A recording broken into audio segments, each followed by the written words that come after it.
Varje vecka så sammanfattar jag det viktigaste och mest omtalade som hänt kring coronapandemin ur ett svenskt perspektiv. Det här är vecka 47. 6 406 har avlidit med covid-19 i Sverige. Det är en ökning med 242 inrapporterade dödsfall jämfört med förra veckan. Alla har inte avlidit under denna vecka, men vi får gå tillbaka till den första veckan i juni för att hitta en enskild vecka där det rapporterats in en högre siffra. Och tittar vi på prognosen för vad som kommer att rapporteras in i efterhand denna vecka, och då kan vi gå in till Adam Altmaids graf, så kan vi se här att vi kommer ligga runt 40 dödsfall per dag den här veckan. Och detta beror alltså på att det kommer inrapporterade fall vecka för vecka med ganska lång eftersläpning, ibland upp till 3 veckors eftersläpning. Men genom den här grafen så har ekonomen Adam Altmaid alltså helt enkelt kunnat projicera eller göra ett estimat över hur många dödsfall det faktiskt handlar om just denna innevarande vecka. Sverige fortsätter att slå rekord i antal tester per vecka och andel smittade. Under senast inrapporterade helveckan, vecka 46, så passerades för första gången 250 000 tester. Som vi kan se här i denna graf. Och 12,9% av dem var positiva. Ökningen är däremot inte lika snabb som tidigare, vilket vi ser här i grafen. Men det beror sannolikt på att regionerna nått en maxkapacitet i testning. Det är därför svårt att veta om den utplaning som denna vecka finns faktiskt i en del regioner beror på att restriktionerna slagit igenom eller att testningen nått maxkapacitet. Vi ser till exempel i Uppsala att vi ser en flackare kurva, men även i flera andra regioner. Men som sagt, beror det på att smittan har minskat eller beror det på att vi har slagit i taket för kapaciteten? Att det fortfarande är riktigt allvarligt beskrivs kanske bäst av att titta på vårdkapaciteten.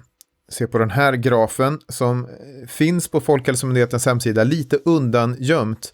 Men där ser vi alltså att Sverige och Stockholm, bara om man bryter ut just den regionen, är snart uppe i aprils nivåer när det handlar om inlagda coronapatienter på svenska sjukhus. Vi ser också att IVA-patienter fortsätter att klättra upp, men inte alls på samma höga nivå som tidigare. Men alltså, den nationella vårdkapaciteten är uppe nu i aprils nivåer och ser ut att stadigt klättra sig upp till en topp som vi absolut inte vill vara i närheten av. Och inte minst så ser vi en väldigt bekymmersam utveckling på landets äldreboenden. Om vi ser på den här grafen så ser vi ju det alltså att nu är vi uppe i aprils nivåer igen och det klättrar ganska snabbt uppåt. Det som inte skulle hända ser ut att hända igen. Smittan letar sig in på Sveriges äldreboenden och det här är svårt att riktigt veta kanske vad det beror på. Jag har inte sett någon rapportering om det och jag har inte själv försökt att tagit reda på det. Det skulle ju teoretiskt kunna innebära att eftersom att vi testar mer i samhället i stort så skulle också fall på äldreboenden kanske testas mer frekvent. Det vet vi inte än. Får väl hoppas på det senare. Det är i alla fall med bakgrund av det här mycket allvarliga läget som Sveriges regering nu tagit ett unikt beslut. Max 8 personer får träffas vid allmänna sammankomster. Aldrig i modern historia har svenskarnas frihet begränsats genom lag på det här sättet. Lagen gäller i minst 4 veckor, men flera frågar sig direkt efteråt, vad är egentligen en sammankomst? Och debatten handlar nog mer om det tekniska kring det juridiska kring det. Jag har gjort en fråga-svar som man kan hitta om man läser Coronaveckan gott, klickas in på det och ligger ute på Facebook-sidan också. Men i korthet så kan man väl säga att det gäller inte arbetsplatser, alltså det här förbudet. Det gäller inte skolor heller, det gäller inte elitidrott för det andra räknas som en arbetsplats. Men däremot så gäller det offentliga möten som man behöver söka tillstånd för, religiösa möten till exempel. Däremot fick begravningar ett undantag med 20 personer. Man får alltså träffas för en religiös begravning så att säga och vara fler än 8 personer och få vara upp till 20 personer. Och anledningen att det är så här, ska man säga exakt, är att Sveriges lag inte tillåter särskilt långtgående begränsningar av våran mötesfrihet. och det är svårt att förbjuda någon att spontant träna fotboll eller vara fler än 8 personer i en butik eller buss. Så därför försökte statsministern istället fokusera på att den här lagen ska vara normerande, alltså strunta i att leta efter lagens begränsningar och vad som det faktiskt möjliggör eller tillåter, utan normen är nu att aldrig samlas mer än 8 personer. Helst bara träffa de som man bor med, inte gå på gym, bibliotek, inte bjuda till middag, inte ha fester, inte hitta kryphål eller ursäkter. Under söndagskvällen här så höll även statsminister ett tv-sänt tal till nationen. Det gick egentligen på alla kanaler, även hans Facebook-sida, med samma budskap och försökte inskärpa allvaret. Och kanske är det just den största poängen med det här, inte själva gränsen, utan att inskärpa allvaret och försöka få alla att förstå och kanske också skrämmas lite faktiskt, för att få oss att anpassa vårt beteende så att smittan kan gå ner. Trots det hittades nya kryphål direkt. Dels bland hemmafestare men också bland krögare som var besvikna på de nya bestämmelserna som trädde kraft på lördagen under den senaste veckan. Alltså ingen alkoholservering efter klockan 22. Så några krogar stängde helt enkelt vid 22 eller 22.30 och öppnade klockan 23 igen med matservering och folköl. Vilket alltså är ett kryphål och vilket är därmed också lagligt. Regeringens nya tuffa linje står i skarp kontrast med vårens hantering. Då var Folkhälsomyndighetens råd istället styrande. Nu framstår det som att regeringen vill hålla eller ta taktpinnen med eller utan Folkhälsomyndighetens stöd, vilket flera medier skrivit om i veckan. Folkhälsomyndigheten tycker till exempel inte att restauranger driver smittan, och i måndags gick statsepidemiolog Anders Tegnell ut i radio och sa felaktigt att biografer kunde fortsätta ha öppet trots det här nya maxtaket. Flera medier har skrivit om det här. Expressen har skrivit en lång och mycket läsvärd text som nu tyvärr då hamnat bakom betalvägg för er som försöker klicka in på den. Men de skriver om det nya politiska spelet, framförallt kanske kring hur svårt det är att vara oppositionsparti under den här pandemin. För vad ska man föreslå? Det är väldigt få som vet egentligen vad som har långsiktig bäst effekt. Men framförallt att i artikeln så målar regeringsföreträdare som är anonyma upp en ganska mörk bild av framtiden.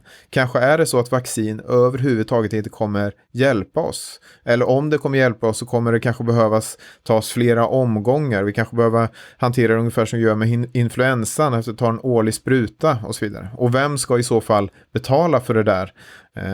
Och hur kommer framtiden egentligen se ut? Läs gärna den. Vi ska gå vidare. Sverige har ju på grund av allt det här då återigen seglat upp som ett hett ämne hos internationella medier.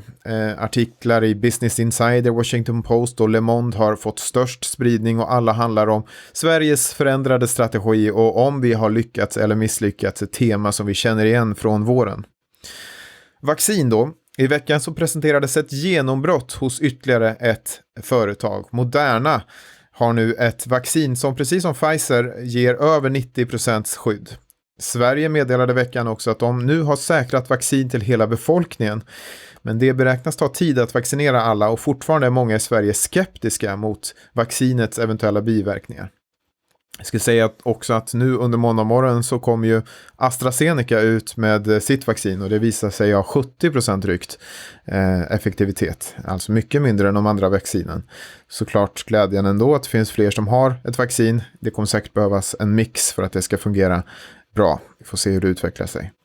Munskydd. I veckan har diskussionen om munskydd, den eviga diskussionen, fått extra bränsle av att medier tolkat det som att WHO gett Sverige en direkt uppmaning att bära munskydd. Men ordagrant säger WHO till Svenska Dagbladet, som är de som citeras av alla andra medier: vi rekommenderar alla länder i situationer där det finns samhällsspridning att överväga användning av munskydd. Och särskilt då i trånga miljöer där avstånd är svårt. Debatten hjälptes i och för sig då inte heller av att tunga Vetenskapsakademin rekommenderar munskydd i ett utspel i veckan som de gjorde.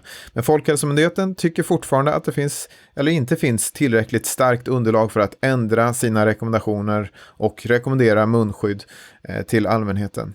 I veckan kom dessutom den kanske största studien hittills på munskydd. I Danmark så har man studerat 6 000 personer och studien kommer fram till att den som bär munskydd inte skyddas i någon högre utsträckning.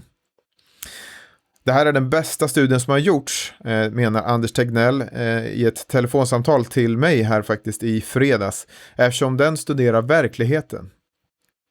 Själv skulle jag nog rekommendera en text om den här studien från MedPage Today. Ni kan gärna gå in på coronaveckan på emanuelkarlsten.se och klicka in till den studien. Nästa vecka så drar Black Friday igång och näringsministern gick i veckan ut med en vädjan om att ta det lugnt och hålla avstånd i butikerna. Butikspersonal uppges vara oroliga för den trängsel som nu kan komma att uppstå. Och så några fler nyheter i korthet från veckan som gått. Gotland fick ett superspridar-event under en konsert i Bushwick med totalt 31 personer närvarande blev samtliga närvarande sjuka, inklusive personal och artister. Och några fick senare uppsöka sjukhus. Låginkomsttagare har högre risk att dö i corona. Det uppger en ny rapport. Inkomst sticker där ut som en starkare orsak än nästan allting annat för att drabbas svårt. Starkare till och med än kroniska sjukdomar och kön. 1500 personer i Sverige kan ha fått fel provsvar, rapporterades i veckan. Framförallt är det de som fått negativt svar på drive-in-tester som blivit fel. Även barn kan få långvariga besvär efter en covid-infektion. I en ny svensk rapport beskrivs 5 barn som haft långvarig trötthet gemensamt. Andra varnas nu. I veckan rapporteras också om att en 1-åring vårdas för covid-19 i Skåne. Äldreboenden med många timvikarier har haft större smitta. Det visar en undersökning av LO som publicerades i veckan. Och Sverige hamnar sist på flera mätningar i OECDs stora rapport. Anders Tegnell tycker rapporten är intressant, men att den saknar kontext. Sveriges gymnasieskolor kan stänga. Det förs i alla fall en diskussion om det. Detta efter att äldre tonåringar visar sig driva smitta och även deras lärare. Och covid-19 var den 3:e vanligaste dödsorsaken under första halvåret, det visar ny statistik från Socialstyrelsen. Hjärtsjukdomar och cancer var dödligare under det första halvåret. Och så till sist så får jag ju uppmärksamma mig själv. Min coronabevakning prisades i veckan med branschens finaste pris, Stora journalistpriset. Det är jag väldigt stolt över och tacksam över, och det vill jag också avsluta denna sändning med. Den här sändningen, de här artiklarna, den här ljudfilen som det här förhoppningsvis också ska bli efteråt, den är kostnadsfri tack vare personer som varje månad bidrar ekonomiskt för att journalistiken ska vara tillgänglig. Gör det gärna du också, 25 kronor i månaden, det är inte jättemycket. Det är lite krångligt, men man får gå in på patreon.com/Emanuel Karlsten, och då lovar jag att fortsätta dels producera texter men också försöka med de här sändningarna.